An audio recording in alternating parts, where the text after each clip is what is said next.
Kuelekea mtizamo chanya wa maisha ili uweze kuyafikia malengo yako kwa urahisi, nguvu ya kusamehe wengine ina nafasi kubwa sana ya kukusogeza hatua moja kuelekea mafanikio yako.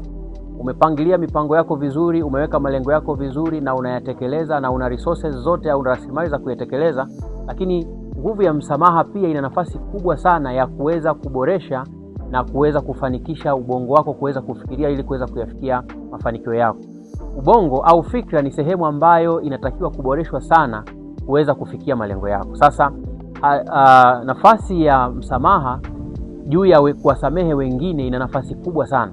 Wakati fulani mtu anaweza kafikiri kwamba kutokusamehe anamkomesha au kumkomoa mtu ambaye hajamsamehe, lakini ukweli ni kwamba unajiumiza na kujibebesha mzigo mkubwa sana wa kuendelea kuwa na chuki pasipo sababu. Na unapokuwa na chuki, mwisho wa siku ina maana ubongo wako hauwezi kufikiria vizuri kuyaelekea mafanikio au kuelekea hatua za kusogea kimaisha, hatua za kusogea kimafanikio kwa namna ambavyo umeweza kupangilia vizuri. Kwa hiyo unaweza kujikuta wakati fulani haufiki katika malengo ulionayo.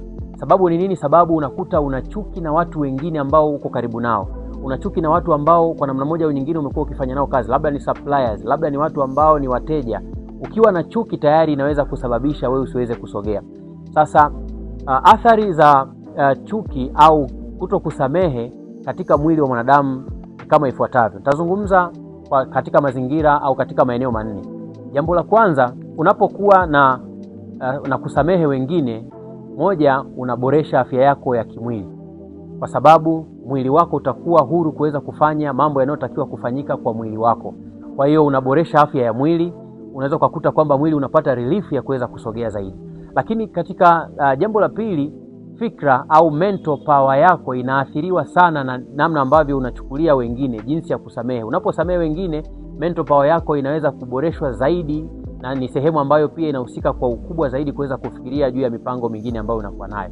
Lakini eneo la tatu ni eneo la hisia. Unapokuwa na umesamehe wengine, unakuwa na hisia chanya kuelekea mafanikio yako.